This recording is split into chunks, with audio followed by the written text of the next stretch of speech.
Halo, halo, halo. Kita kembali lagi untuk video yang akan menjelaskan secara lebih lanjut, ya, terutama untuk pekerjaan kalian mahasiswa Prodi Perhotelan di mata kuliah Finance Management yang terkait dengan analisis komparatif, analisis common size, dan analisis trend.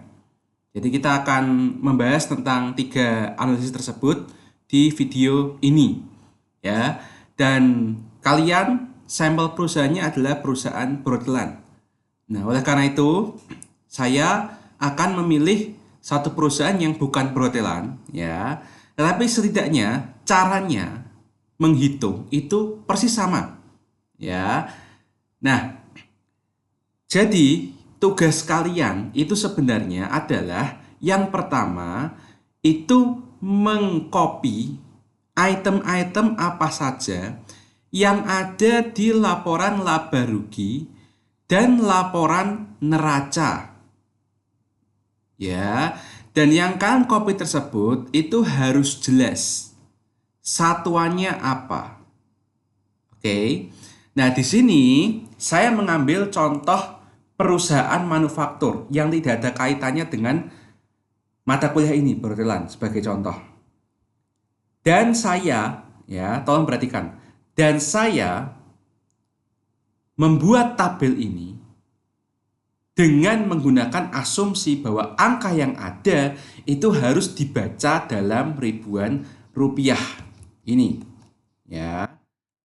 Dalam ribuan rupiah. Kenapa? Karena laporan keuangan yang saya punya itu mengindikasikan dalam rupiah. Dalam ribuan rupiah, sorry. Dalam ribuan rupiah. Oleh karena itu sebelum kalian membuat ini, kalian harus melihat ke file laporan keuangan yang kalian miliki. Yaitu apabila laporan keuangan kalian di atasnya itu, ya, itu tersaji angka-angka, tapi angka-angka tersebut dalam apa? Apakah dalam jutaan rupiah? Apakah dalam ribuan rupiah? Serta apakah dalam rupiah penuh? Sehingga ketika kalian setelah menghitung, kalian itu menganalisis, melakukan analisis, ketika kalian nyebut angka, itu angkanya benar. Ya, mau orang ekonomi, mau orang non ekonomi, ketika disuruh ngerjakan tugas seperti ini, kesalahan pertama adalah di situ. Tidak menyertakan keterangan bila mana laporan keuangan yang dia miliki itu angka-angkanya dalam ribuan rupiah atau jutaan rupiah atau dalam rupiah penuh. Sehingga analisisnya ketika dipindah ke Microsoft Word menyebutkan angka yang dia sebutkan itu salah. Ya, itu. Jadi misalnya ini ada total pendapatan. Di sini misalnya tahun 2017, ya, 2.573.840.000. Tetapi karena ini ribuan rupiah, harusnya dibaca sebagai 2, bukan 2 miliar, tapi apa? 2 triliun. 2.573.840.000.000 rupiah. Seperti itu. Oke, itu warning dari saya yang pertama. Oke. Nah, kemudian yang kedua, kalian itu mengcopy dari tahun 2017 sampai tahun 2019, ya. Itu item-item neraca dan laba rugi. Di contoh ini, saya menempatkan laporan laba rugi dulu, setelah itu baru neraca. Tapi kalau misalnya kalian menempatkan neraca dulu baru laba rugi, juga tidak apa-apa, tidak salah. Oke. Nah, untuk laporan laba rugi, ya, untuk laporan laba rugi, biasanya memang secara baris, ini cuma segini doang. Ya, jadi total pendapatan berapa, total bahan pokok penjualan atau HPP atau bagaimana kalau di perhotelan, ya, kemudian laba kotor. Nah, terus kemudian di sini saya langsung total beban usaha. Walaupun kalian ketika melihat laporan keuangan setelah laba kotor itu kan banyak sekali itemnya. Ya. beban gaji, beban apa. Nah, bagi saya akan lebih baik kalau kalian itu membreakdownnya. Jadi jangan disingkat seperti saya. Oke, karena apa? Nanti untuk kepentingan analisis. Untuk masalah ngitung tuh gampang. Kamu pakai Microsoft Excel tuh semuanya jadi gampang. Percayalah, ya. Tapi analisisnya harus berkualitas. Setelah berusaha ini jangan digabungkan, jangan seperti saya. Ya, kalian lihat sendiri laporan keuangan kalian, ya. Kemudian ada beban apa aja itu harus di copy paste persis. Oke. Seperti itu. Terus kemudian jadi laba usaha. Terus penghasilan beban lain-lain. Ya. Terus kemudian laba sebelum pajak, beban pajak penghasilan, laba bersih tahun berjalan. Nah, di sini ya saya itu merekomendasikan kalian untuk berhenti di sini saja. Ya. Berhenti di laba bersih tahun berjalan. Berhenti sampai sini sudah cukup. Ya, sudah cukup. Bagi saya sudah cukup. Oke. Nah, terus kemudian neraca ya. Di sini saya menyingkat ya, terlalu menyingkat. Tapi sebaiknya kalian tetap tulis apa adanya, item-itemnya apa saja di laporan keuangan perusahaan kalian ya. Aset lancar terdiri dari kas, setara kas, deposito berjangka, piutang usaha, piutang lain-lain, persediaan, terus aset-aset lain-lain gitu, dan total aset lancar. Kemudian total aset lancar ini harusnya di breakdown juga ya, di breakdown sehingga lebih bagus ya, lebih bagus. Terus kemudian total aset. Nah, terus kemudian dipisah lagi ya. Kemudian setelah aset baru ngomongin tentang liabilitas dan ekuitas. Ya, untuk liabilitas ekuitas juga sama. Di sini saya terlalu menyingkatnya. Padahal namanya liabilitas jangka pendek, jangka panjang serta ekuitas itu kan itemnya ada banyak. Secara rupiah. Nah, kalian lakukanlah breakdown ya, sehingga tidak kalau saya bilang tidak seringkas saya ya. Jadi kan buat ya satu tabel yang lengkap ya, lengkap sesuai dengan apa yang ada di laporan keuangan. Untuk laporan laba rugi cukup berhenti sampai laba bersih tahun berjalan. Itu aja ya. Dan nanti kalian itu ketika membuat tabel ini ya, tabel laba rugi dan tabel neraca ini itu nanti bisa untuk di copy paste. Kemana? Di copy paste ya ke tab-tab berikutnya. Petunjuk saya ya, lihat petunjuk saya minggu lalu bahwa masing-masing tab ini namanya tab ya, di Microsoft Excel ini namanya tab ya. Masing-masing tab itu menyajikan hitungan analisisnya. Jadi di sini ada tab analisis komparatif, berarti digunakan untuk analisis komparatif saja. Di sini tab analisis common size, berarti untuk analisis common size saja. Terus analisis trend ini juga sama, untuk analisis trend saja. Jadi ini analisis rasio untuk analisis rasio saja, meskipun saya belum akan menjelaskannya karena kita belum sampai di materi analisis rasio.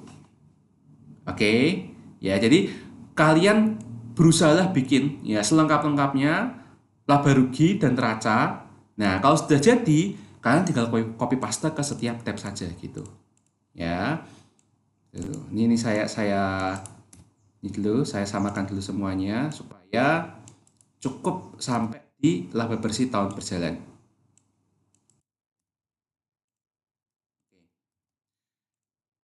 Nah, itu ya, paham ya? Nah, sekarang untuk analisis komparatif. Analisis komparatif itu mengharuskan kalian para mahasiswa untuk menambahkan kolom-kolom analisis komparatif seperti ini. Ya, jadi mengkomparasi antara 2017 ke 2018, kemudian 2018 ke 2019. Seperti ini.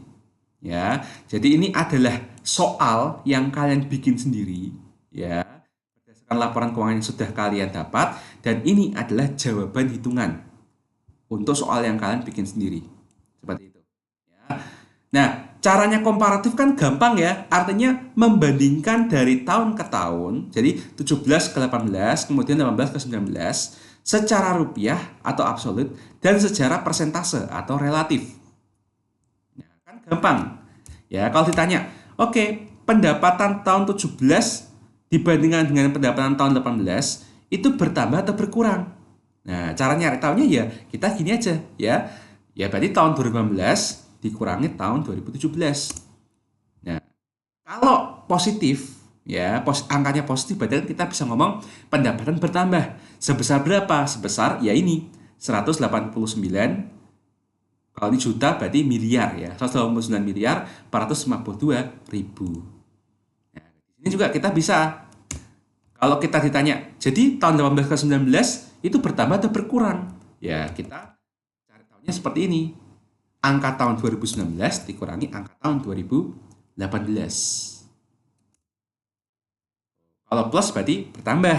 Bertambah berapa? 304 miliar 142 juta. Seperti itu. Nah, ini adalah yang namanya perubahan absolut. Nah, perubahan relatif, ya, komparatif relatif adalah seperti ini. Kalau tanya persentase ya berarti, ya, rumusnya adalah besarnya perubahan, ya, yaitu kalau dalam kasus tahun 2017 sampai 2018 itu adalah 189 miliar sekian, ya, dibagi dengan dasar patokannya.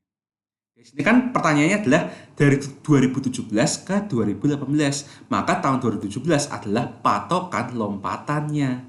Oleh karena itu menjadi penyebut di penghitungan untuk menentukan perubahan relatifnya. Oke, nah ini masih dalam bentuk desimal ya, 0,073607. Nah, oke. Terus ini gimana Pak? Sama ya. Berarti kita rumusnya adalah ya perubahannya berapa dibagi ini. Di sini kan berarti tahun dasarnya adalah tahun 2018. Nah, di sini tahun 2018. Pak, cara ngerubah koma ke persen gimana? Nah, di sini ada ini yang namanya home ya. Di home ini ya itu ada alatnya, yaitu di sini. Saya pakainya adalah Microsoft Excel terbaru ya. Saya nggak tahu kalian komputernya, PC-nya atau laptopnya itu pakai Excel tahun berapa ya. Tapi pasti ada ya, pasti ada yang namanya number. Ya, number di sini yang tujuannya adalah mengubah settingan angka tersebut menjadi sesuai apa. Ya, ada yang number, currency, accounting, tanggal, waktu, persen. Nah, kita kan udah ada nih persen nih, ya pencet ini persen. Gitu. Atau bisa juga ya, kalau di sini kan sudah ada nih ya number, nggak perlu kita drag down seperti ini. Kita kan di sini sudah ada nih persen seperti ini. Ya, kita pencet ini. Nah, jadinya seperti ini. Pak, kalau saya mencet ini kok jadinya cuma 7% doang dan ini 11% doang. Padahal perasaan tadi angkanya banyak ya, yang mengikuti angka 7 dan 11 kayak banyak ya. Iya. Nah, di sini ya saya pasang rule ya. Rule pertama adalah yang namanya koma ya. Hasil perhitungan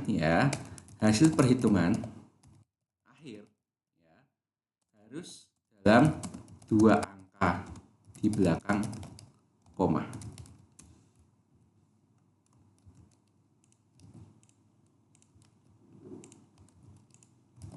Oke, 2 angka di belakang koma. Nah, caranya gimana? Ya, kembali ke home di sini ya. Home-nya dimunculkan, terus tetap kembali ke sini, ke number di sini ya. Nah, ingat di samping persentase ya, itu kan ada yang namanya koma style. Jadi style koma. Jadi kita memformat, kita mau ada berapa angka di belakang koma. Seperti itu. Ya. Nah, jadi kalau seperti ini ya, kan sudah persentase ya. Terus di sini sebelahnya koma ini, sebelahnya koma style ini kan ada angka increase desimal dan decrease desimal. Nah, kalau mau menampilkan 2 angka di belakang koma, berarti kita harus menaikkan derajat desimalnya. Coba ya. Ini kalau saya pencet sekali seperti ini. Nah, 7,4 dan 11%. Kalau saya pencet sekali lagi, nah, komanya makin bertambah. 7,36% dan 11,01%. Nah, ini adalah rule pertamanya. Rule pertama yang saya ingin kalian mengaplikasikannya. yaitu hitungan akhir. Setelah itu persento, entah itu persento desimal ya, itu harus 2 angka di belakang koma. Itu standar di ekonomi ya, seperti itu. Nah, terus kalau sudah dapat 4 angka ini terus gimana Pak? Masa saya harus begini terus kemudian begini lagi? Nggak usah. Ingat ini Excel. Excel tuh ada untuk membantu kalian mengerjakan dengan cepat. Ya, mengerjakan dengan benar itu kan tergantung otak kalian. Paham apa tidak? Ya kan? Tapi Excel itu gunanya untuk mengerjakan dengan cepat. Paling gampang apa? Lah, ini ya saya nggak tahu ya, apa kalian di prodi kalian itu sudah belajar tentang aplikasi komputer bisnis. Kalau di ekonomi itu ada aplikasi komputer bisnis. Jadi bagaimana caranya mengerjakan sesuatu dengan cepat di Excel. Seperti itu. Ya, tapi asal kalian tahu aja, ini kan sebenarnya kan saya itu kan tidak memasukkan angka lagi kan ke perhitungan ini. Saya hanya memasukkan apa nih? Alamat, yaitu apa? C5 dikurangi B5. Ya. Dan tadi kalau misalnya kalian belum mengikutinya, ya misalnya ya, saya kan masukannya pakai ini, pakai kursor mouse. Yaitu ini, ya kan, angka yang saya maksud ini dikurangi angka yang saya maksud ini. Ini namanya adalah alamat sel. Nah, kalau misal alamat selnya tuh berlaku sama caranya ke bawah, kenapa nggak langsung di copy paste ke bawah? Ya, maka di sini ya copy aja, copy, terus kemudian blok aja semuanya, ya, terus kemudian paste. Nah, kelihatan.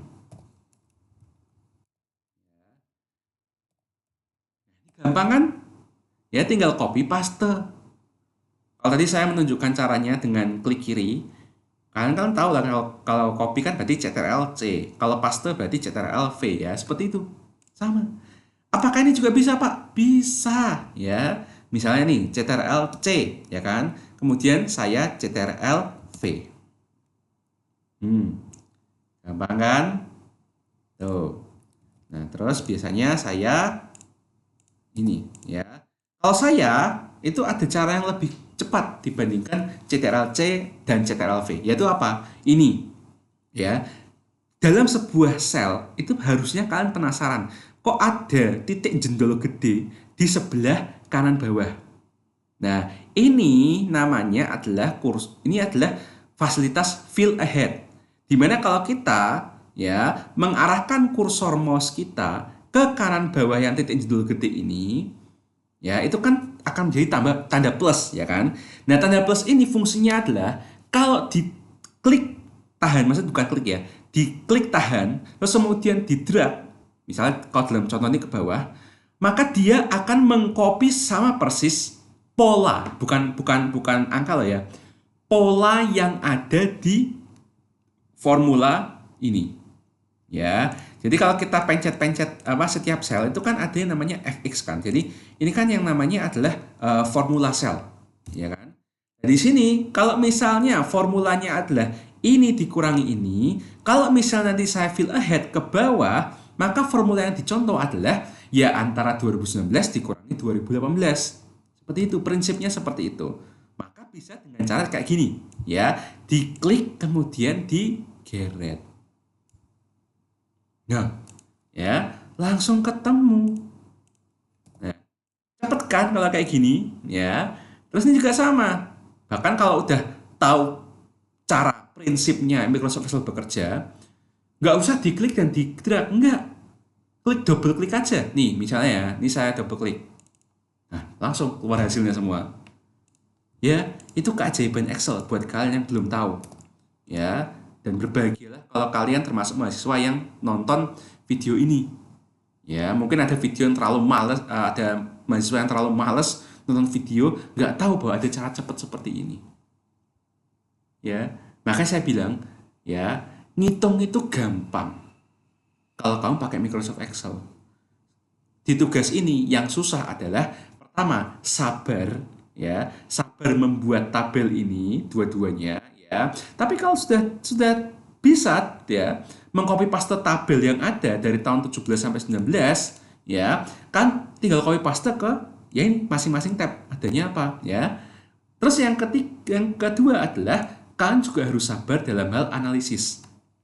Misalnya, ya, ini kan kalian sudah selesai ngitung. Nah, berarti kalau kalian sudah selesai ngitung, siap-siaplah untuk menganalisa. Nih, misalnya, ya, wah, total pendapatan 17-18 itu tumbuhnya 7,36%. Nah, sedangkan tahun 18 ke 19 tumbuhnya 11,01%. Nah, kira-kira di sini kalau lihat dari ininya deh, dari persentasenya, pertumbuhannya makin baik atau makin buruk? Makin baik ya. Jadi kita bisa ngomong bahwa pendapatannya bertumbuh ya, dan pertumbuhannya semakin baik. Ini ya, di sini itu ada dua kata kunci bahwa pendapatannya bertumbuh. Dalam artian ini kan yang namanya positif 7,36% dan positif 11,01% itu kan bertumbuh ya kan positif. Jadi yang diperhatikan tuh angka, bukan angkanya tapi simbolnya. Kalau positif itu artinya bertumbuh, maka di sini kata kuncinya bertumbuh. Tapi angkanya dilihat juga sama-sama positif, tapi apakah lebih besar atau lebih kecil? Nah, di sini kan 7,36%, kemudian lanjut ke tahun berikutnya 11,01%. Ini makin naik kan? Lah karena makin naik, maka kita bisa bilang pertumbuhannya, pendapatannya bertumbuh dan pertumbuhannya semakin baik. Ada dua kata kunci di sini. Ya. Nah, sampai ke yang laba bersih tahun berjalan. Misalnya, laba bersih tahun berjalan 24,36%, 21,67%. Nah, di sini kita bisa ngomong ya, kita bisa ngomong bahwa pendapatannya memang bertumbuh sama-sama positif, tetapi pertumbuhannya menurun. Iyalah, ya.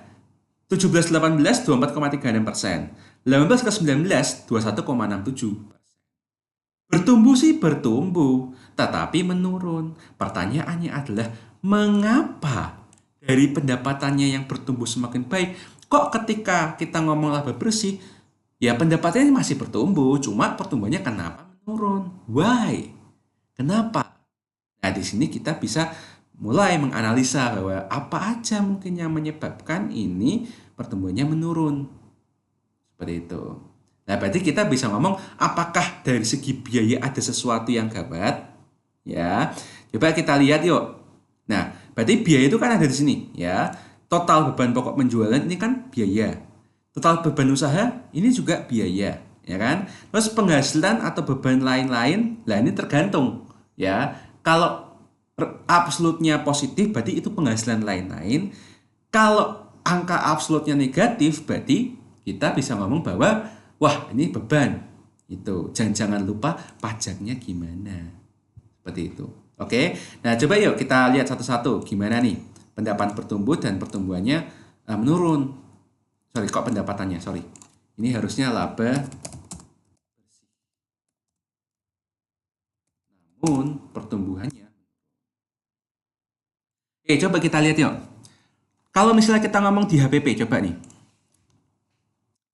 Tahun 17 ke 18, ya, ternyata biayanya itu bisa ditekan dari minus 5,17%.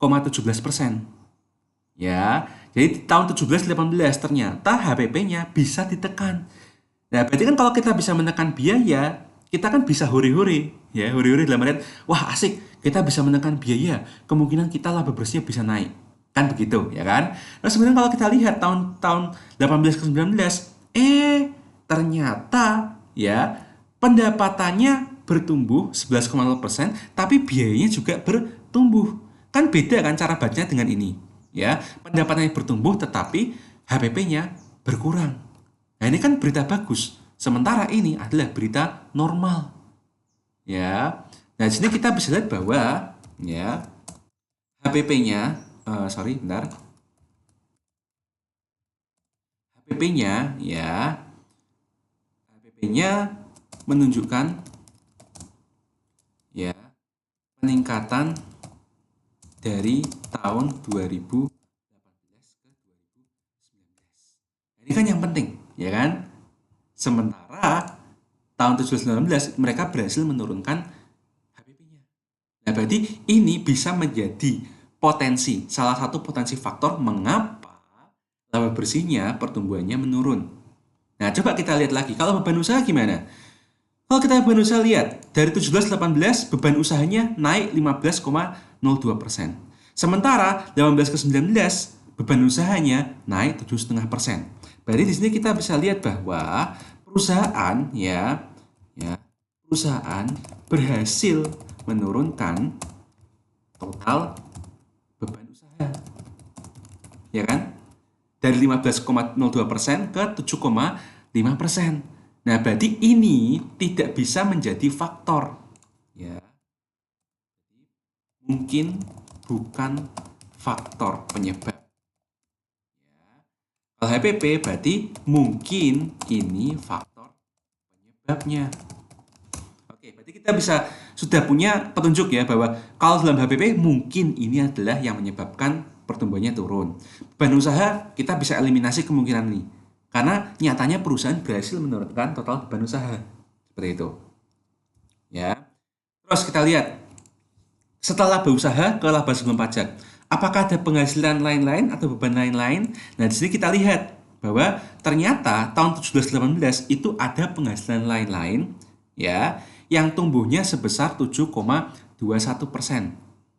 Oke.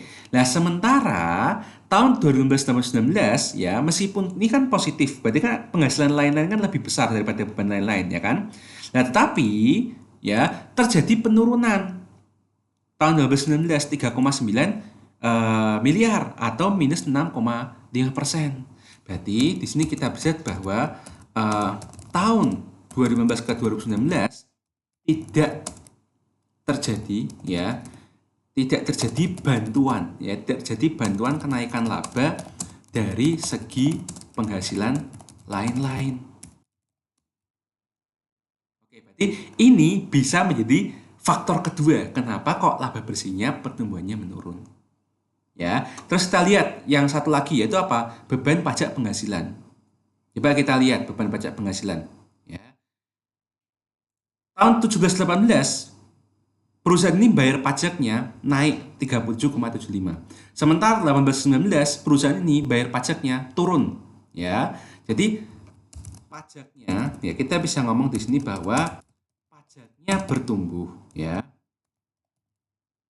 Artinya tuh setiap tahun ya perusahaan itu bayar pajaknya semakin tinggi, ya. Namun ya pertumbuhan pembayaran pajak menurun. Oke. Nah, di sini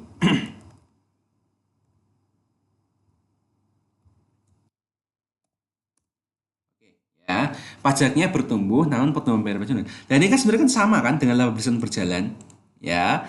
Lah pajak ini padahal itu baru bisa dibayar kalau kita sudah menentukan laba sebelum pajak. Nah, berarti artinya kita fokusnya cukup ke sini aja fokusnya. Nah, coba di antara 1, 2, 3 temuan ini, mana yang merupakan faktor merupakan faktor yang mungkin menjadi penyebab laba bersihnya meskipun pertumbuhannya menurun. Dan ini kan sudah diidentifikasi. HPP-nya makin parah naiknya. Oke. Terus total beban usaha, ya perusahaan meskipun total beban usahanya bertumbuh, tetapi pertumbuhannya berhasil diturunkan. Ya prestasi dong, biayanya makin turun tumbuhannya gitu loh. Biayanya mungkin nambah secara rupiah, tetapi pertumbuhannya turun. Ya kan bagus gitu loh. Berarti ini bukan. Nah, terus ini penghasilan beban pajak lain-lain ya 17-18 naik 7,21%. 18-19 turun 6,5%. Berarti meskipun ada penghasilan lain-lain, tapi karena tidak cukup bagus penghasilan lain-lainnya, tidak bisa menyumbang untuk laba bersih kelak. Nah, oleh karena itu kita bisa ngomong bahwa oh ternyata Sido muncul ini laba bersihnya bertumbuh namun pertumbuhannya menurun, penyebabnya adalah 1, HPP-nya begini. 2, penghasilan lain-lainnya begini. Lah itu cara menyusun analisisnya. Ya, ini contoh cara menyusun analisisnya. Begitu ya anak-anak, ya. Nah, terus kemudian kita masuk ke neraca, ya. Neraca juga sama, ya. Kalau cuma masalah apa namanya, cuma masalah ini ya kita sebenarnya tinggal copy paste saja ya, ya seperti ini aja. Ini dikurangi ini, oke, ya kan. Terus kemudian ini dikurangi ini, oke.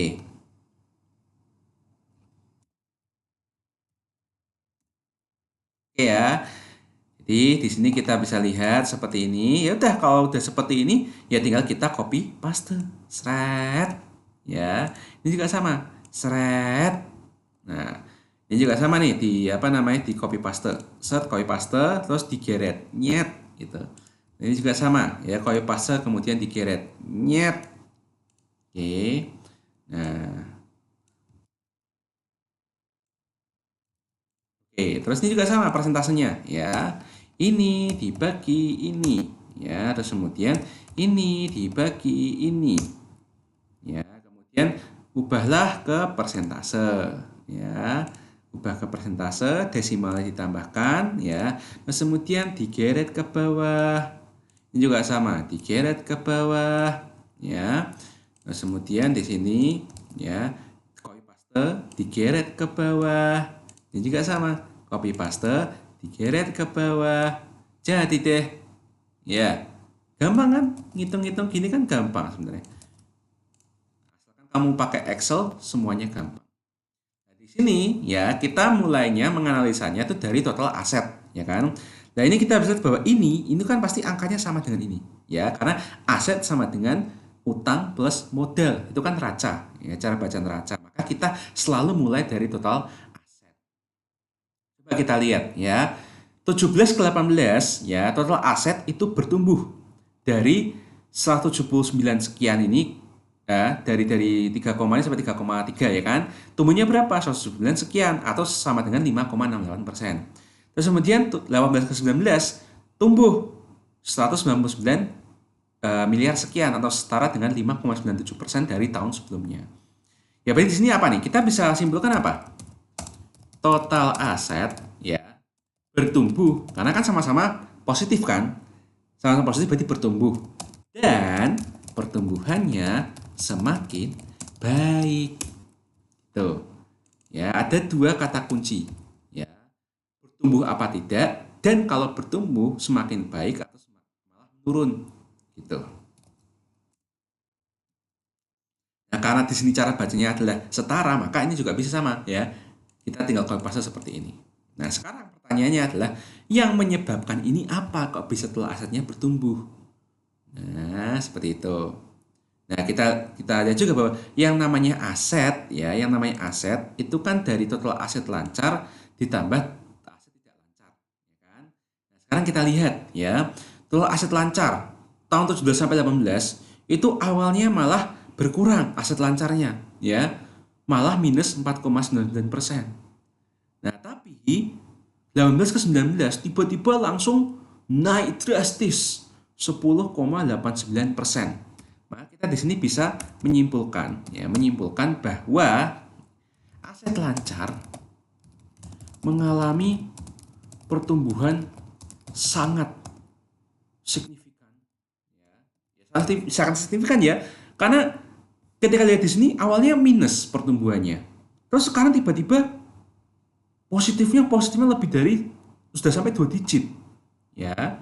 Nah, sementara di sini kalau kita lihat dari segi aset tetap ya, aset tetap atau aset tidak lancar, aset tetap sama-sama bertumbuh kan, ini sama-sama plus ya, ya. Namun ya pertumbuhannya anjlok. Saya bilang anjlok drastis bukan menurun ya, ya pertumbuhannya anjlok drastis. Bertumbuh sih bertumbuh tapi anjlok drastis ya.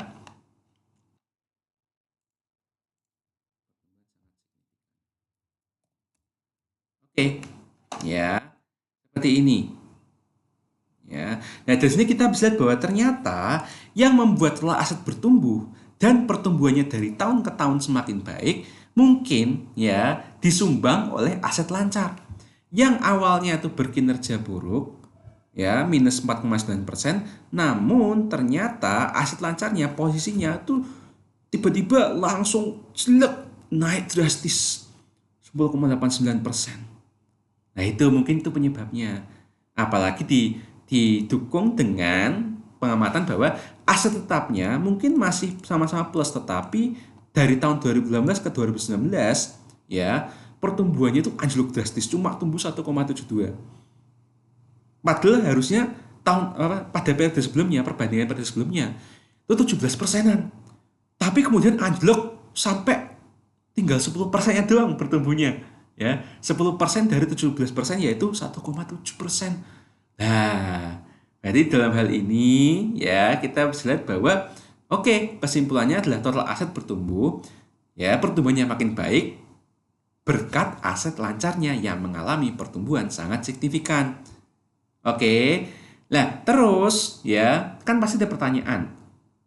Item apa yang ada di aset lancar yang menunjukkan pertumbuhan sangat signifikan? Nah, kita lihat ya. Yuk kita lihat di sini. Kas dan setara kas, ya, kas dan setara kas. 17-18 minus, ya kan? Minus 10,75%. Tapi kemudian 18-19 naik 7,32%. Berarti di sini kita bisa ngomong bahwa kas ya mengalami pertumbuhan sangat signifikan mulai tahun 2018 ke 2019.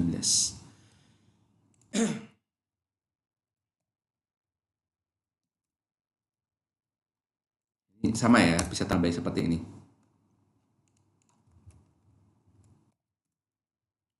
Oke ya. Terus apalagi nih? Piutang usaha. Ya, nasibnya sama dengan kas bahwa awalnya pertumbuhannya minus 17-18. Sama-sama minus. Ini minus 10%, ini minus 4,29%. Tapi kemudian ya,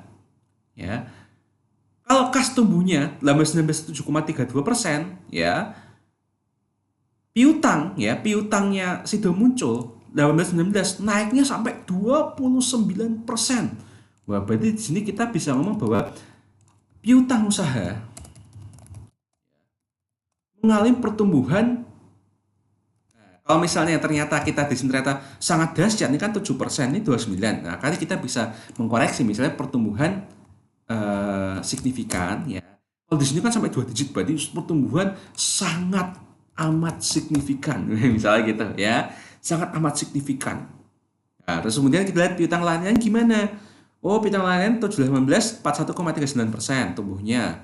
Sementara 18-19 tumbuhnya 30,27%. Ya, berarti kan ini malah apa namanya? Kita bisa ngomong bahwa piutang lain-lain ya bertumbuh, namun pertumbuhannya menurun. Itu ya. Terus di sini kita bisa ngomong juga persediaannya gimana? Nah, kita lihat persediaan tahun 2018 itu apa namanya tumbuh persediaannya, yaitu tumbuh 16,15%. Sementara 18-19 ya dia tidak bertumbuh, tapi berkurang. Ya, di sini kita bisa bilang bahwa persediaannya tidak bertumbuh. Karena ya tidak bertumbuh ya. Atau gini aja, persediaan bertumbuh hanya di periode 2017 sampai 2018. Sementara 2018 sampai 2019 turun. Gitu ya. Lain-lainnya gimana? Wah, lain-lainnya kalau tahun 2018 itu turun aset lain-lainnya, yaitu apa? Aset lancar lainnya yaitu minus 40,91%. Sementara tahun 2019 ternyata turun minus 4,28%. Artinya kita bisa ngomong bahwa aset lancar lain-lain mengalami penurunan ya istilahnya, mengalami perbaikan ya, perbaikan kondisi minus sangat signifikan. Kenapa kok saya bilang sangat signifikan? Ya, kenapa kok saya bilang sangat signifikan? Ya karena dari 40,91% langsung Ya, meskipun masih minus, ya pertumbuhannya masih minus, tapi seenggaknya kan turunnya drastis. Ya, ibarat kata kalau kamu awalnya dapat E di nilai ujian, terus tiba-tiba kamu dapatnya AB. Lah kayak gitu tuh namanya pertumbuhan yang sangat signifikan dari minus ke sesuatu yang minus tapi sudah bagus banget. Nah, dari sini kita bisa lihat bahwa oh, kalau misalnya aku mencoba menganalisis dari sisi neraca walaupun hanya dari segi aset, maka aku bisa ngomong bahwa total asetnya Sido Muncul itu bisa bertumbuh dan semakin baik sebagian besar berkat aset lancar yang mengalami pertumbuhan sangat signifikan mulai tahun 2015 sampai 2019. Dan aset lancar yang dimaksud kemungkinan besar adalah kas, ya, kas yang ini, kemudian kas piutang usaha, ya. Jadi ada kas dan piutang usaha yang mengalami pertumbuhan yang sangat signifikan dan keberhasilan perusahaan untuk menekan menekan pengurangan aset lancar lain-lain sampai dengan minus 4,28% saja. Itu kalau dijadikan kalimat seperti itu. Ya, selesai analisis komparatif seperti ini, baik di laba rugi maupun neraca. Loh Pak, kok ini nggak dibahas Pak? Ya tergantung, karena neraca itu kan sisi kiri sama dengan sisi kanan. Aset sama dengan total liabilitas dan ekuitas. Silakan, mau diteliti dari segi ini saja boleh, atau mau diteliti dari segi ini saja juga boleh. Ya, untuk kalian prodi perhotelan, pilih salah satu saja. Ya, pilih salah satu saja supaya tidak kesulitan. Oke, seperti itu. Nah, itu adalah cara melakukan analisis komparatif. Oke, sekarang ke analisis common size, ya. Nah, common size itu kan prinsipnya sama, ya. Prinsipnya sama yaitu tabelnya di copy paste, ya kan. Terus kemudian tambahlah kolom-kolom common size. Nah, beda dengan analisis komparatif. Nah, komparatif ini kan kita membandingkan dari tahun ke tahun, ya kan? 17 18 kemudian 16 19. Nah, tapi kalau common size ya itu langsung aja 17 18 19. Seperti itu. Ya, dimana kalau di laporan laba rugi yang menjadi dasarnya itu adalah total pendapatan, ya. Sementara kalau dalam neraca yang menjadi dasarnya adalah total aset atau total liabilitas dan ekuitas sama-sama 100%. Nah, dari 100% ini kemudian di breakdown. Nah, coba kita ya mulai ya. Breakdownnya gimana ya? Simple. Ya simple aja bahwa total beban pokok penjualan ini ya, kemudian dibagi total pendapatan ya dikali 100%. Seling. Nah, kan dalam koma. Kalau mau dalam persentase ya tinggal home number percentage. Koma stylenya ditambah. Ini ya. Gampang kan seperti ini? Ya udah habis itu gimana? Ya udah tinggal di copy paste. Selesai ya. Nah, ini sama ya, 18 kan berarti kan seperti ini. 19 seperti ini. Ya udah. Ya, kemudian ulangi lagi. Ini dibagi ini dikali 100%. Ya. Kemudian ubah jadi persen, komanya ditambah, terus di copy ya gitu. Jadi cara pertama ya cara pertama ya itu adalah copasnya ke kanan. Cara pertama copasnya ke kanan, tapi ada juga cara kedua, copasnya ke bawah atau atas. Nah, caranya gimana Pak? Nah, ini saya hapus dulu ya, saya hapus dulu. Tadi ini kan yang saya tunjukkan adalah cara mengerjakan 1 tahun dulu, habis itu copas ke kanan, ya kan? Seperti itu. Nah, harusnya caranya seperti ini. Cara pertama itu adalah semuanya ya itu harus dihitung dulu. Semuanya harus dihitung dulu. Ya, seperti ini, ya. Gini terus ini, ini terus begini. Semuanya di persen. Ya. Semuanya di persen. Nah, misalnya seperti ini, ya, misalnya seperti ini. Terus diblok, kemudian ditarik ke kanan. Nah, rumusnya seperti ini. Ya, cara pertama, copasnya ke kanan. Ya. Cara kedua, copasnya ke bawah atau ke atas tergantung kamu ada di laporan keuangan apa. Oke, saya hapus dulu ya. Ini cara kedua. Cara kedua adalah kalian tuh ngerjakannya ke kanan, habis itu ke bawah. Ke kanan tuh gimana, Pak? Seperti ini ya. Di sini kita akan tahu bahwa ini dibagi dengan ini ya. Tetapi kalau kita dalam konteks ini copasnya ke bawah, angka B5 ya, alamat B5 ini itu harus kita kunci karena ini adalah tahun dasarnya. Supaya ketika kita drag ke bawah, copy paste ke bawah ya, yang B6 itu juga akan ikut ke bawah patokannya. Sementara kalau B5 kita kunci, kemudian nanti C5, D5 kita kunci, dan nanti kita akan tetap di situ. Ya, daripada saya jelaskan susah mending saya tunjukin aja deh. Ya, langsung aja deh. Ya, B6 dibagi B5, tapi B5 kita kunci. Caranya ngunci gimana, Pak? Caranya ngunci dengan menekan tombol F4.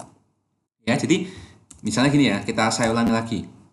B6 ya dibagi B5, ya kan? Ini jangan di-enter dulu.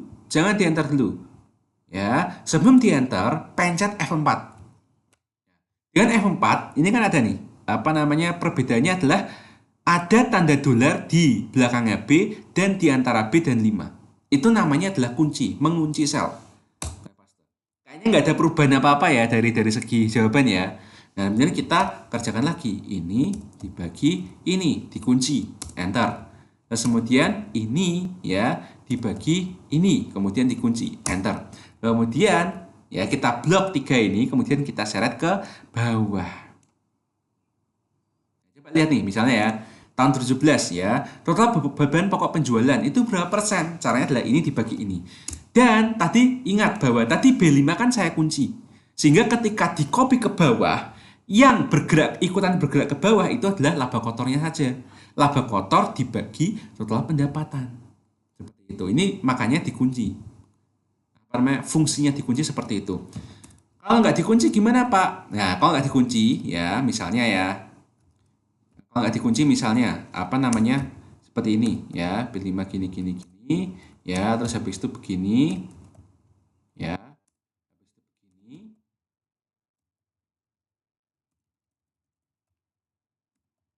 Oke, kayaknya jawabannya sini sama ya. Tapi kalau ini nggak dikunci, kalau misalnya di copy paste ke bawah, nah coba ini apa nih angka ini?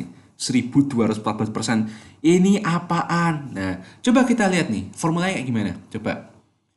Nah, kalau misalnya gini kan bener ya. Ini kan pada saat kita pertama kali menulis, ini kan bener. Ya kan? B6 dibagi B5. Tetapi kalau kita nggak ngunci B5-nya, ya, jadinya ketika di copy paste ke bawah, semuanya juga akan ikut ke bawah. Pembilangnya ikut ke bawah, penyebutnya ikut ke bawah.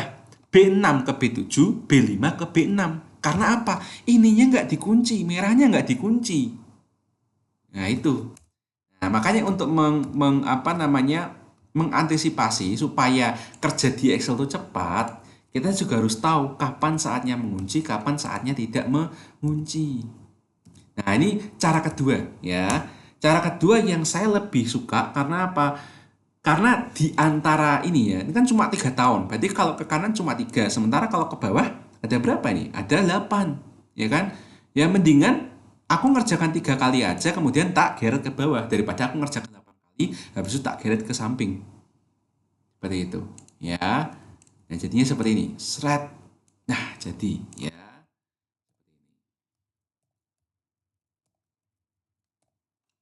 Oke, nah, ini juga sama, ya. Ini juga sama bahwa total aset lancar, ya, itu berapa persennya total aset.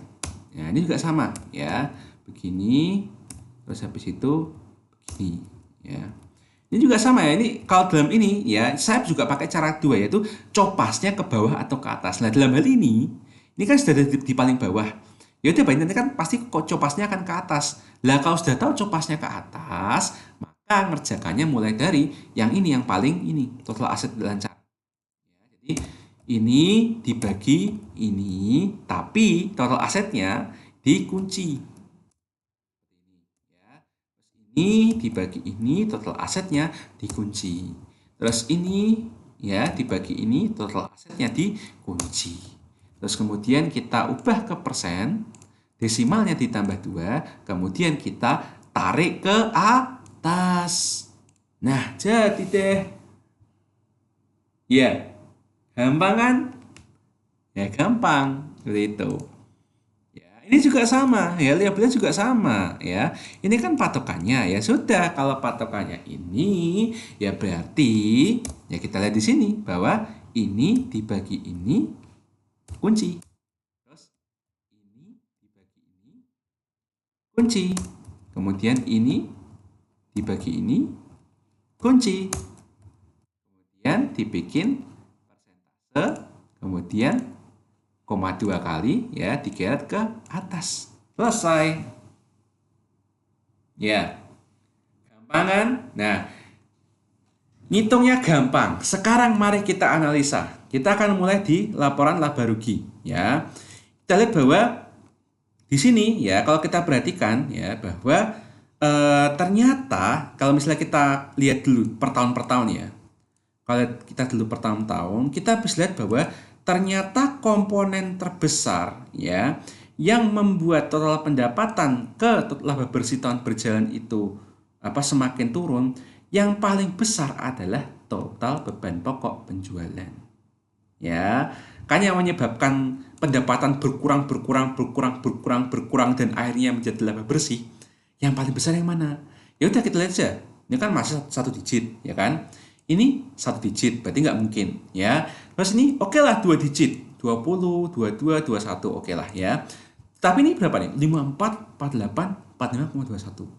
Ya, baik di sini kita bisa ambil ya secara glance through, secara sekilas kita bisa ngambil kesimpulan ya.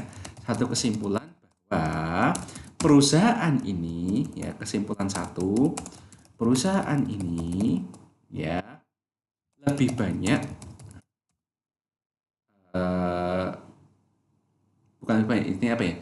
Perusahaan ini lebih condong menggunakan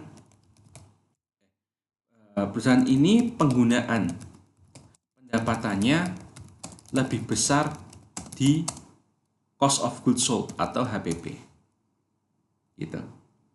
Atau bisa dibilang juga komponen biaya ya, komponen biaya di laporan laba rugi perusahaan ini yang terbesar adalah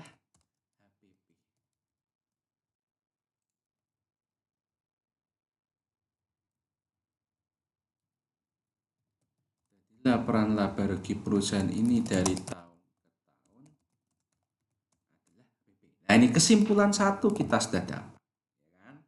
Nah, setelah kita menyelidiki tahun per tahun mana yang paling gede, mana gini, nah baru kita ngomongin tentang perjalanan dari tahun ke tahun.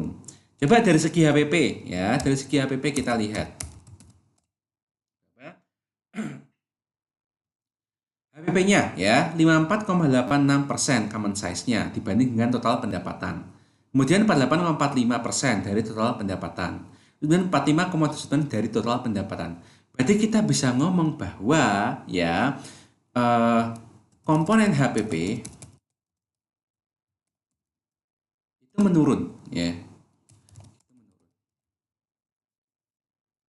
dari tahun ke tahun. Persentase HPP terhadap penjualan menurun dari tahun ke tahun. Ya, ini kan fakta ya, fakta. Fakta pertama, komponen menurun. Artinya, kalau HPP-nya bisa turun dari tahun ke tahun terhadap total pendapatan, ya, berarti kita bisa ngomong bahwa kita bisa mengekspektasikan laba bersih yang bertumbuh dari tahun ke tahun. Seperti itu, ya. Atau sebenarnya ya kita bisa membalik cara membaca kita, yaitu dari sini ya. Bahwa dari sini kita bisa lihat bahwa fakta pertama yaitu bahwa laba bersih komponen persentase laba bersih terus bertumbuh dari tahun ke tahun. Ini ya fakta pertama. Kemudian bukti ya, ini adalah bukti. Jadi terserah Anda itu masing-masing dari kalian itu mau analisisnya itu dari atas ke bawah atau mulai dari yang paling terakhir terus kemudian mencari bukti ke atas. Terserah ya. Di sini saya mencontohkannya faktanya gimana laba bersihnya, kemudian bukti-buktinya apa saja kayak gitu ya. Bukti pertama, komponen persen HPP terhadap penjualan menurun dari tahun ke tahun, makanya bisa laba bersih terus menurun dari tahun ke tahun. Nah, terus kemudian bukti kedua, misalnya bukti kedua, beban usahanya 17 20,83%, 18 22,32, 2019 21,61. Nah, ternyata tidak bisa dibukti. Ternyata secara beban usaha ya itu kayak naik turun gitu loh. Dari tahun ke tahun tuh naik turun. 17-19 kan berarti kan naik 2%. Terus kemudian 18-19 naiknya berapa? Turunnya berapa? Ya 0,6%. Ya, karena zigzag seperti ini maka kita tidak bisa menjadikan ini sebagai bukti yang bisa menjelaskan mengapa komponen laba bersih bisa terus bertumbuh dari tahun ke tahun. Oke, terus kemudian kita lihat di sini penghasilan atau beban lain-lain. Nah, di sini beban lain-lain ternyata dari tahun ke tahun tetap ada penghasilan beban lain-lain. Cuma ya persentase komponennya terhadap penjualan ya itu ternyata menurun. Nah, berarti nggak bisa dijadikan bukti. Sementara pajaknya itu sendiri kalau kita lihat ya komponennya 5,5%, terus ini komponennya 7,38%, terus ini komponennya 8,68%. Pajaknya semakin bertumbuh. Padahal pajak itu kan akan mengurangi laba kan. Akan mengurangi laba sebelum pajak sehingga jadi laba bersih berjalan. Berarti kita cuma punya bukti nomor satu ya, bukti nomor satu bahwa komponen presentasi HPP terhadap penjualan itu menurun dari tahun ke tahun sehingga menyebabkan komponen persentase laba bersih terhadap penjualan terus bertumbuh dari tahun ke tahun. Nah, kalau misalnya ada pertanyaan, kok cuma HPP yang diperhatikan? Karena ini kita kembali ke kesimpulan pertama. Kesimpulan pertamanya adalah komponen biaya yang terbesar adalah HPP. Jadi kalau bisa menurunkan HPP, maka kita bisa mendorong kinerja laba rugi kita. Nah, di sini kalau kita lihat laporan laba rugi ternyata benar ya bahwa faktanya laba bersihnya tumbuh dari tahun ke tahun. Dengan cara apa tumbuhnya? Dengan cara fokuslah untuk menurunkan persentase HPP terhadap penjualan. Ya ini sudah kesimpulannya selesai. Common sense itu kayak gini aja ya. Kalian bikin kayak gini terus kemudian kalian ulangi lagi pernyataan kalian di Microsoft Word. Jadi tabelnya di copy paste ya ke Word, terus kemudian penjelasannya ditulis ulang supaya menjadikan paragraf yang baik. Itu kayak gitu saja. Terus kemudian kalau neraca gimana? Ya udah ya kita neraca lihat dulu. Nah, kita lihat di sini bahwa kalau kita melihat total aset, maka kita bisa tahu bahwa total aset kalau di sisi kiri itu kan aset lancar tambah aset tidak lancar, ya kan? Nah, sekarang kita lihat komposisinya gimana. Kalau tahun 2017 itu lebih besar aset lancar ketimbang aset tidak lancar, kan? Terus kemudian tahun 18 ya itu aset tidak lancar lebih besar daripada aset lancar. Kemudian tahun 19 aset tidak lancar lebih besar daripada aset lancar. Nah, berarti kita ada satu kesimpulan ya. Kesimpulan pertama untuk neraca yaitu bahwa komposisi aset lancar ya cenderung lebih kecil ya dibanding aset tidak lancar ya. Walaupun kalau kita lihat ini kan main-main cuma sekitar 51, 48, 46, 53, 45 itu ya ini kan misalnya kan ya lebih kecil, lebih besar tapi kan lebih besarnya nggak terlalu signifikan kan gitu loh. Artinya berimbang lebih. Nah, jadi ini juga bisa kesimpulan satu, kemudian kesimpulan misalnya kesimpulan 1.1 dalam artian tuh ini tapi jangan jangan ditiru ya dalam arti itu nanti kan kalau nulis di Microsoft Word itu nggak boleh kayak gini kan harus ngubah kan harus nulisnya dalam bentuk paragraf ya ini saya cuma cuma apa nulisnya dalam poin per poin supaya kalian mudeng ya ada kalau cenderung lebih kecil daripada aset lancar meskipun ya cenderung ya cenderung berimbang ke level 50%. Ini kan nggak terlalu jauh-jauh kan dibandingkan 50% gitu loh. Ya, mungkin nggak usah saya tulis gini aja deh. Bingung kan nanti malah. Kalau bingung nggak memperhatikan masalah nanti nulisnya ya. Oke, ya sudah. Ya, kalau ternyata berimbang ke level 50%, berarti kan pertanyaannya berarti oke, jadi aset lancar itu apa saja yang menyumbang lebih besar, sementara aset lancar itu apa saja yang menyumbang lebih besar. Nah, oleh karena itu makanya saya bilang tadi bahwa saya ketika bikin tabel ini jangan ditiru persis 100% ya. Karena apa? Saya terlalu menggampangkan. Di sini aset tidak lancar tidak saya breakdown lagi. Ya, ini harusnya nggak boleh seperti ini. Ya, harus di breakdown persis. Nah, kalau kayak gini kan gampang kan seperti ini. Ya kan? Dengan cara seperti ini kita tahu bahwa oke lah aset lancar 17, 18, 19 itu sekian persen. Ya, kemudian yang paling besar apa? Nah, kita bisa lihat bahwa di sini ya fakta pertama ya bahwa kas dan setara kas ya itu istilahnya tuh paling menentukan besar kecilnya aset lancar. Kenapa? Karena nih, karena kita lihat aja dari 51,58%, 28%-nya kas sendiri. Dari 46,37%, 24%-nya kas sendiri. Dari 48,52%, dari 24,45% sendiri. Nah, ya. Nah, nanti kalau kalian nanti kalau akan belajar analisis rasio, kita akan bisa lihat bahwa inilah yang menyebabkan kenapa Sido muncul itu perusahaan yang termasuk paling aman likuiditasnya. Karena apa? Rasionya gede sekali, sehat sekali. Tapi ini contoh ya, sementara kalian kan perhotelan, maka silakan disesuaikan dengan apa alat analisisnya. Nah, kemudian kita lihat bahwa fakta kedua ya, bahwa piutang usaha ya juga ikut paling menentukan. Ya saya bilang juga ikut karena ya sama-sama dua digit ya, tetapi tidak sevital peran kas dan setara kas itu. Ya. Nah, terus kemudian nanti harusnya di sini ya udah nanti kalian bisa menemukan ya semacam kayak apa namanya fakta ketiga, fakta keempat, fakta kelima ya. Ya, itu dari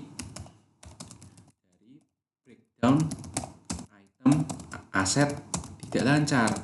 Nah, saya nggak bisa mencontohkan karena kebetulan saya ngambilnya itu nggak terlalu bagus. Ini nggak ke breakdown. Ya kan harusnya ada utang bank, utang usaha, sorry kok utang-utang.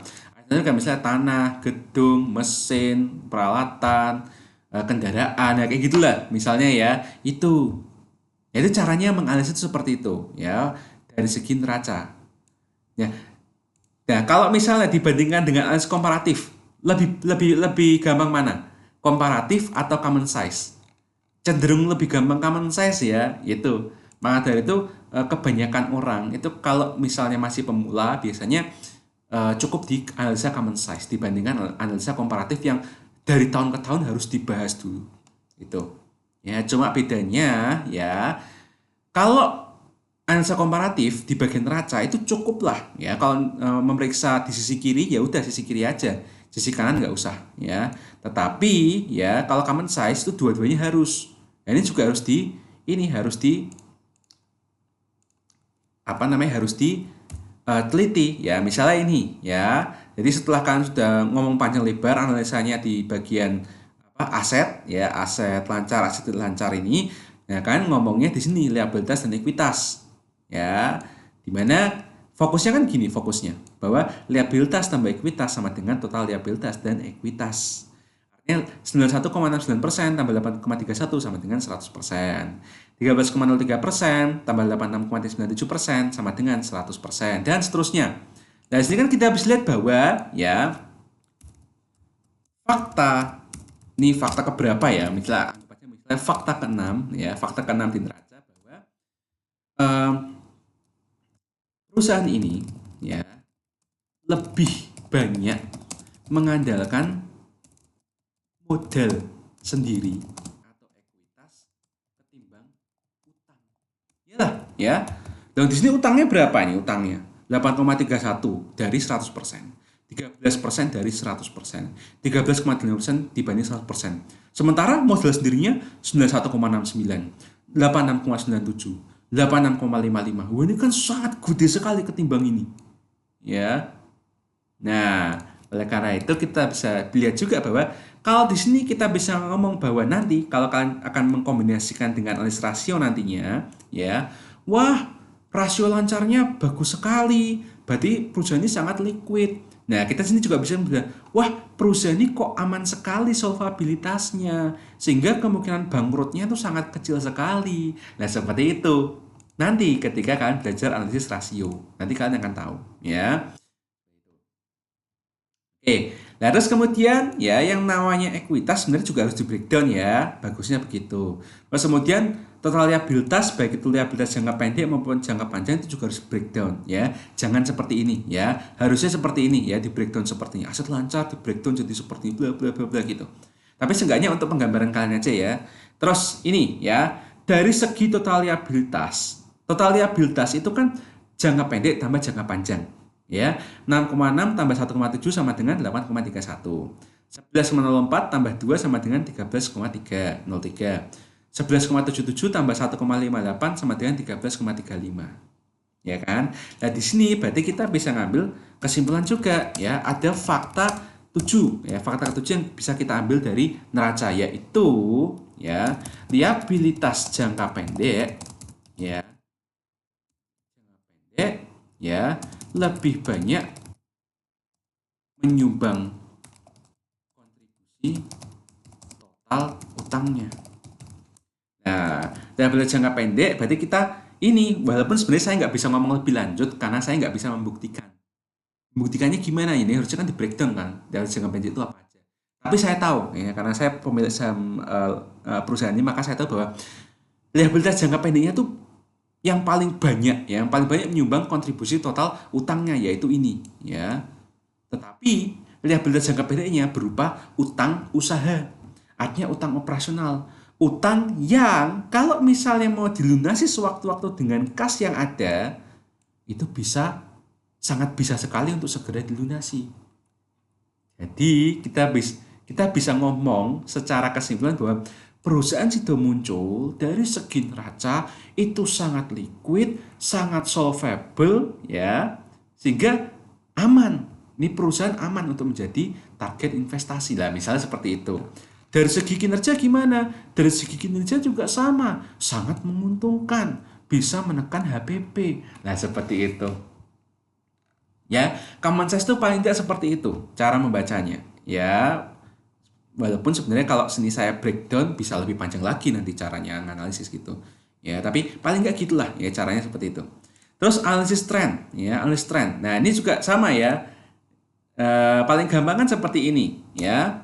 Misalnya di sini kan sudah ada laba rugi dan neraca, sama ya di copy paste. Dan kemudian bikin satu ini tabel tambahan atau kolom tambahan untuk analisis trend indeksnya. Jadi tahun 2017 itu dijadikan sebagai tahun dasar. Oleh karena itu semuanya berbentuk 100%. Seperti ini ya. Harus gimana? Ya udah kita lihat aja trennya gimana ya. Jadi ini kemudian dibagi ini ya kan. Kemudian dikali 100%. Oke, terus kemudian kita ubah jadi persen ya. Terus ini juga sama. Ini ya dibagi ini ya, karena indeks ya, karena ini analisa trend indeks, maka jangan lupa ya bahwa yang menjadi pembaginya itu adalah angka tahun dasarnya ya, jangan lupa. Oke. Nah, kalau sudah begini ya tinggal di blok, tinggal di garis ke bawah. Ya, tinggal di garis ke bawah. Terus, nah ini juga sama ya. Ini dibagi ini. Terus kemudian ini dibagi ini ya. Terus dua-duanya di persentase ya. Kemudian di copy paste. Ini ya. Ini juga sama ya. Ini di copy kemudian di copy paste lagi. Ya, enak ini ya. Seperti itu. Yuk kita lihat yuk. Gimana cara menganalisisnya? Nah, kita lihat ya dari total pendapatan sampai ke laba bersih tahun berjalan. Ya.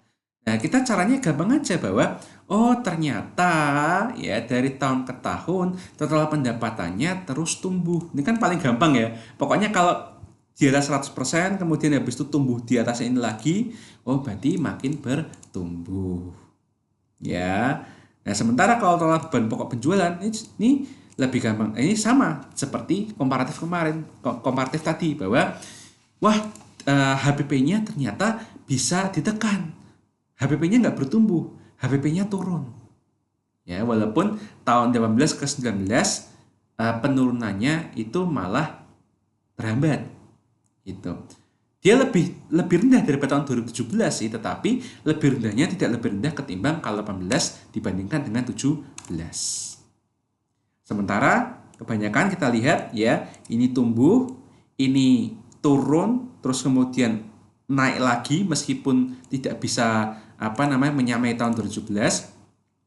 Ini tumbuh, ini tumbuh, ini tumbuh, terus ini ya, ini awalnya tumbuh kemudian turun, terus kemudian ini tumbuh, ini tumbuh, ini tumbuh.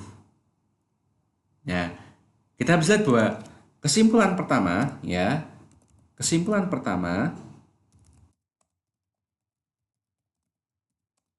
laba bersih menunjukkan tren pertumbuhan.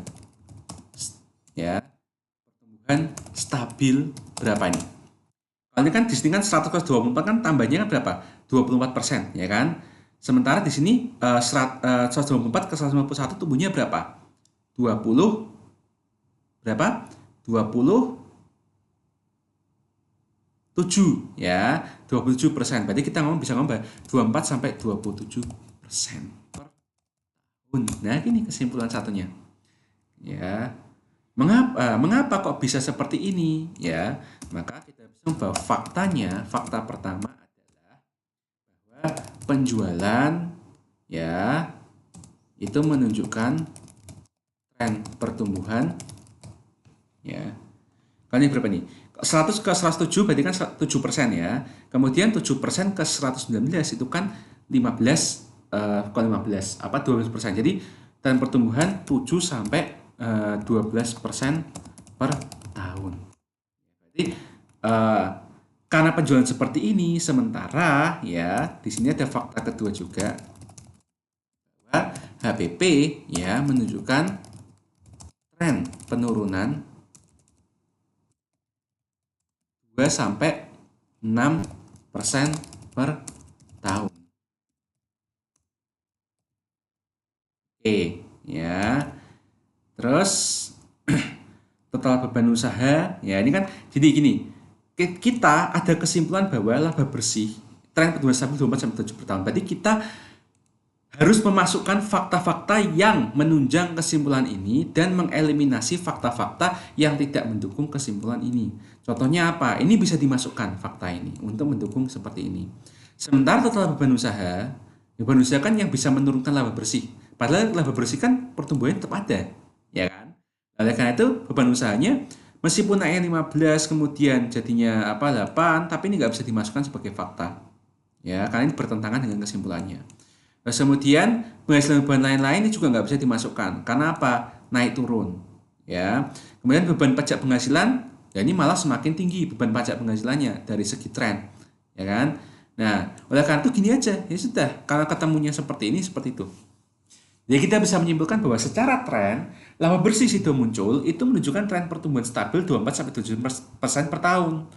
Ya. Dan tren ini didukung oleh dua faktor. Faktor pertama bahwa penjualannya, tren pertumbuhannya adalah 7 sampai 12% per tahun, sementara HPP-nya menunjukkan tren penurunan 2 sampai 6% per tahun, seperti itu.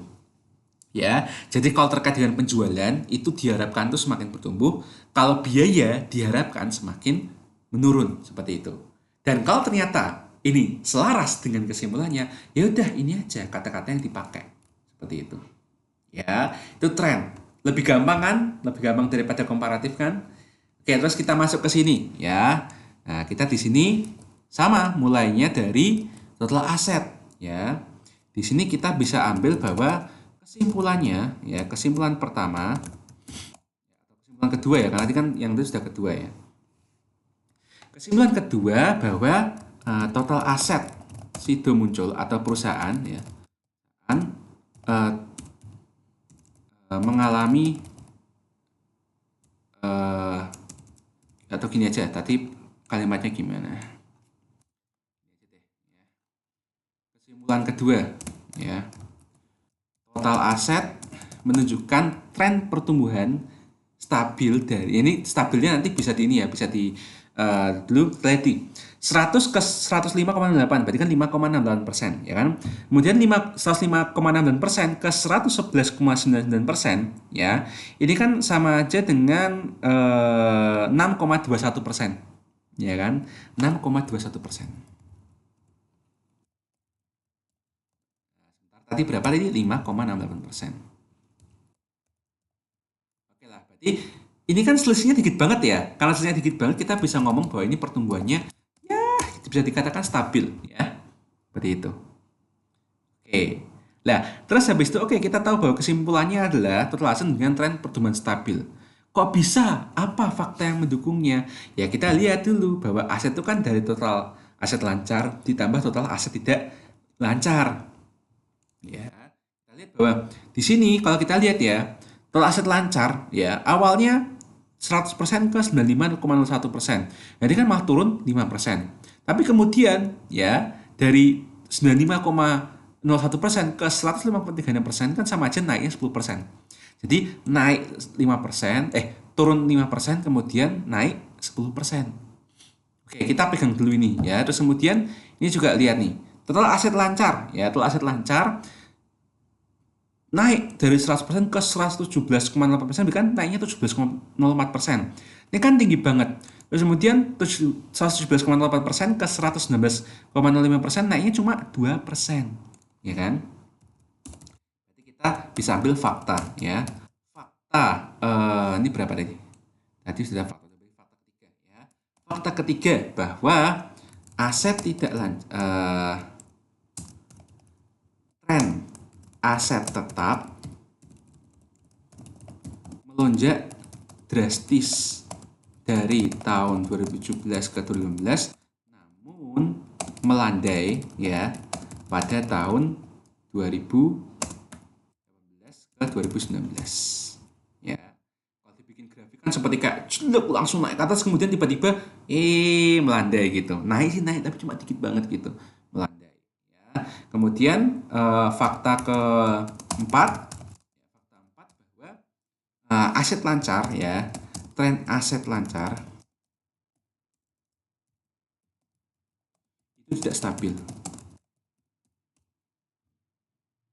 Oke, lah berarti berarti mungkin kesimpulan dua ini tidak bisa didukung oleh kedua fakta ini karena masih tidak bisa dibuktikan ya bahwa ini kan stabil, sementara di sini oke lah dia melonjak drastis kemudian tapi melandai. Terus kemudian fakta aset lancar tidak stabil, oke ini nggak bisa mendukung pernyataan tren pertumbuhan stabil. Nah coba kita cari dulu ya, kita cari dulu misalnya dari segi likuiditas dan ekuitas. Oke coba ya kita ke sini ya, kita ke sini coba. Ekuitasnya dari 100 ke 100,23. Oke, 0,23 tok. Terus dari 100,23% ke 105,83%, naiknya 5,83%. Sementara dari segi total liabilitas ya, naik drastis dari 100% ke 165,83%, kemudian naiknya cuma 15% dari 18 ke 19. Ya, berarti kita bisa ngomong di sini fakta kelima ya, di sini fakta kelima bahwa tren total liabilitas melonjak drastis ya kan sama aja kan, melonjak drastis melandai. Sementara ekuitasnya ya fakta keenam, ekuitasnya dan ekuitas cenderung eh, bertumbuh namun drastis di 2018 ke 2019. Nah, coba kita lihat kesimpulannya kan sama-sama ya kan, karena namanya itu total aset ya, total aset sama dengan total liabilitas plus ekuitas. Tapi ada nggak ciri khas yang sama di sini? Nah, ciri khas yang sama adalah aset tetap melonjak drastis ya, awalnya melonjak drastis tapi kemudian melandai. Nah, di sini juga sama bahwa total utangnya, total kewajibannya, liabilitasnya melonjak drastis juga di awal, tapi kemudian melandai juga. Berarti kan ada hal yang sama kan di antara aset tidak lancar dengan total liabilitas. Nah, dari sini kita bisa ambil ya satu kesimpulan ketiga ya.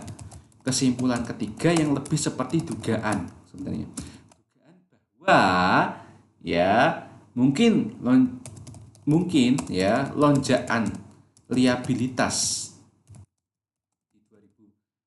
2017 ke 2016 digunakan untuk membeli aset tetap.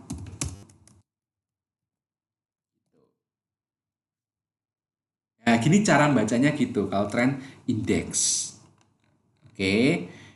Baik, itu yang bisa saya jelaskan untuk sekarang ini karena sampai dengan video ini dibuat ya, kalian baru sampai analisis laporan laba rugi sehingga baru bisa ngomong tentang komparatif ya, komparatif yang ini, kemudian common size ya yang ini, kemudian analisis tren seperti ini. Oke, untuk analisis rasio akan saya bahas kembali ketika minggu depan kita sudah mempelajari tentang rasio-rasio keuangan yang ada. Terima kasih sudah menonton video ini, semoga bisa menjadi panduan untuk mengerjakan tugas kalian masing-masing dengan perusahaan sampel perhotelan yang sudah didapatkan masing-masing juga.